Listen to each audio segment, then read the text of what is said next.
মা এই বসো। এই অনেকদিন পর মা গ্রাম থেকে এসেছে।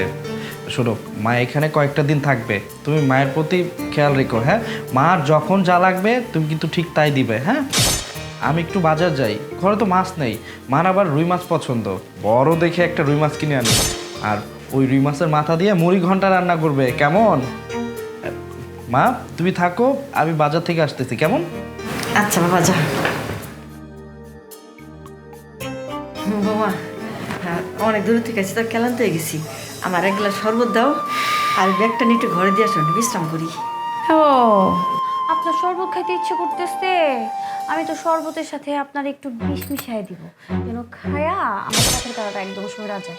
এই আপনার লজ্জা শরম নাই? হ্যাঁ, আপনাকে যে এতবার বলে দেই যাওয়ার সময় যে কয়েকদিন পর পর এই বাড়িতে আসবেন না, আপনি এই বাড়িতে কি করেন? এই বাড়িতে কি করেন? ও বুঝতে পারছি, আমার তো মনে হইতেছে আমার হাজবেন্ডের আপনি তাবিজ করছেন। সারাক্ষণ সে মা মা করতেই থাকে, আর 2 দিন যাইতে না যাইতেই আপনারা নিয়ে আসে।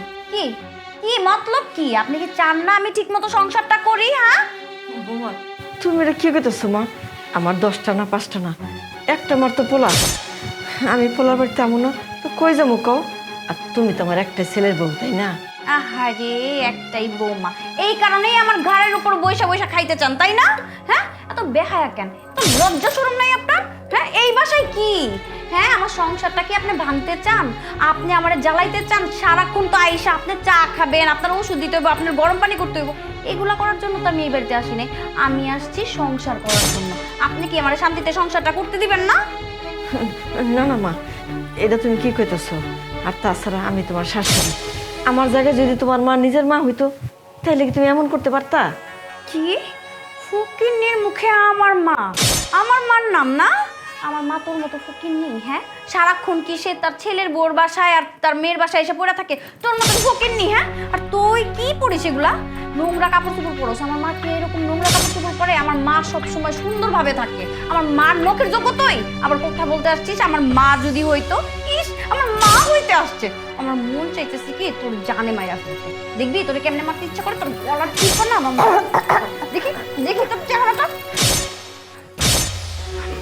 মা মা মা মা তুমি তুমি এই জায়গায়? হ্যাঁ, এই তোমার মা আমার বাড়িতে কি করে? হ্যাঁ, তোমার মারে তো আমি রাখ না, তোমার মারও তো আমি। এই তুমি কি করতেছো? এটা আমার মা, আমার মা। কি খুব লাগতেছে না? খুব লাগছে? তোমার মা মা আর আমার মা মা না? কি সমস্যা কি তোমার? কি সমস্যা? কেন এমন করো? আমার মা যদি গ্রাম থেকে এই বাসায় আসে, তুমি মাকে একটু শান্তিতে থাকতে দাও না?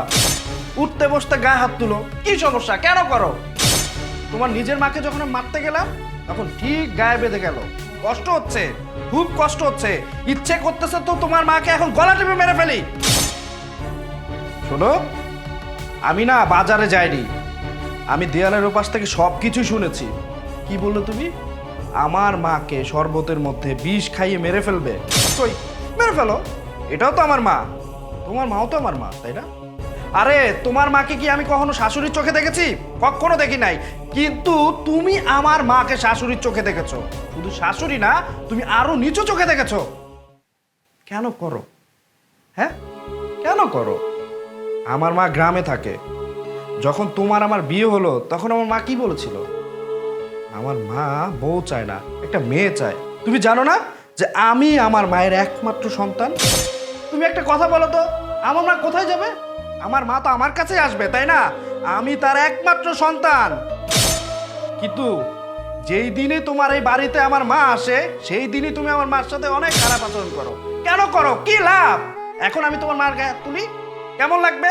হ্যাঁ, কি আম্মাজান, আপনাকে বলেছিলাম না যে আমি আপনার মেয়েকে ডিভোর্স দিতে চাই? পেয়েছেন? কেন আমি আপনার মেয়েকে ডিভোর্স দিতে চাই? হ্যাঁ, আর লাগবে প্রমাণ? আপনি আর বিশ্বাস করতেছিলেন না আমার কথা, বিশ্বাস হলো এবার?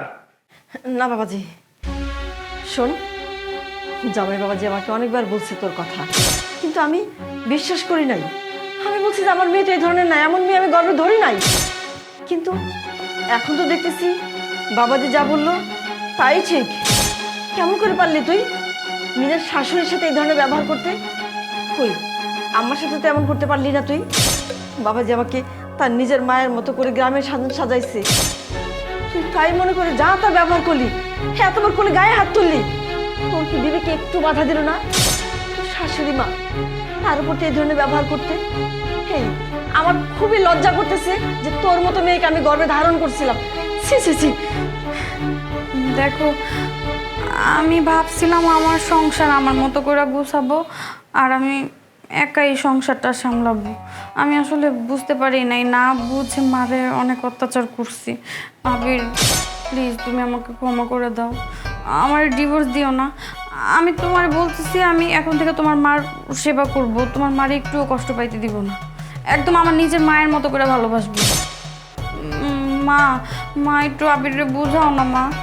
বাবাজি, আপনার কিছু বলতে হবে না, আমি কোনো কথাই বুঝতে চাই না। কিভাবে বুঝাবেন আমাকে? আমি তো বুঝতেই চাচ্ছি না। হাজারো কথা বললেও আমি বুঝবো না। শুনুন, আপনি আমার মায়ের বয়সী, শুধু মায়ের বয়সী না, আপনি আমার মা। আমি আপনাকে সম্মান করি, শ্রদ্ধা করি। শুনুন, আপনি যেদিন আপনার মেয়েকে সুশিক্ষায় শিক্ষিত করে ঘুরতে পারবেন, যেদিন আমার মাকেও নিজের মা মনে করবে, সেই দিন আপনি এই বাড়িতে পাঠাবেন। তাছাড়া যদি ওই আমার মাকে নিজের মা মনে না করতে পারে, আমি ওকে ডিভোর্স দিয়ে দিব।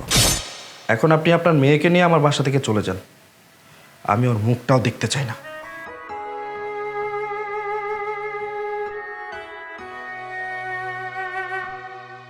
এই ব্যাগটা নিয়ে যাও।